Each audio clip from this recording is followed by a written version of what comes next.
Hey everybody, I hope you're doing well. In this video, I want to talk about the fundamental theorem of calculus. There's actually two parts to the theorem. So I'm going to tackle the first part, and then in a second video, I'll tackle the second part. So the fundamental theorem of calculus is actually a fundamental theorem that connects differential calculus to integral calculus. And let me show you an example of what I mean here. So suppose I have an integral. It's defined from 1 to x of tangent of t dt. So the connection. What is the derivative of an integral? Well, this is actually a fairly easy problem to do because differentiation and integration, according to the fundamental theorem of calculus, says that these are opposite operations. So this particular problem, the derivative,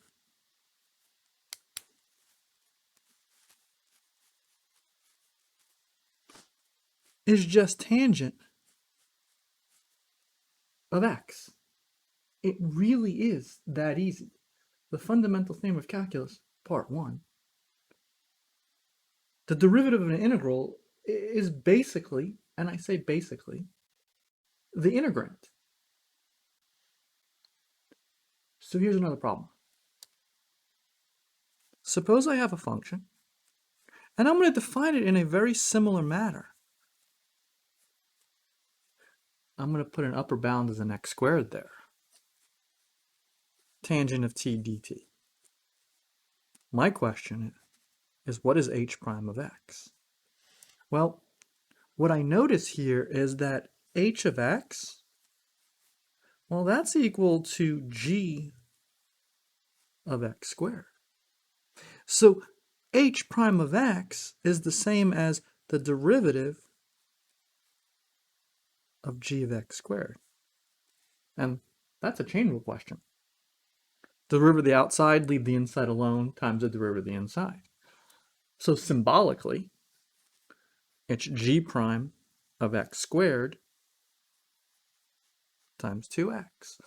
Well, I know what g prime of x is. That's just tangent of x. So h prime of x is tangent of x squared, because that's my new input,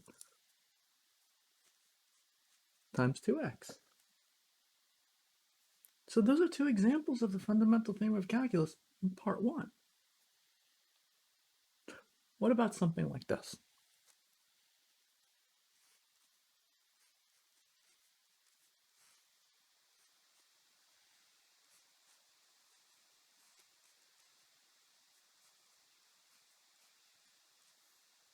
I want to figure out f prime of x. So this one looks a lot more complicated. But I have an upper bound and a lower bound. And usually when we do upper bounds and lower bounds, I'm thinking of top minus a bottom.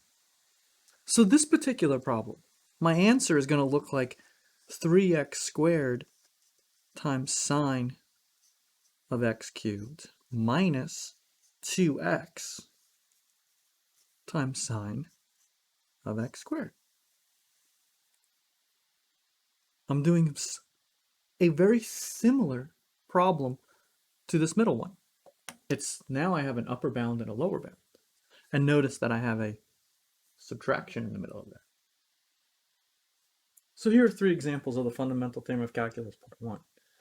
I hope you found this helpful. If you have any questions, send me an email, okay?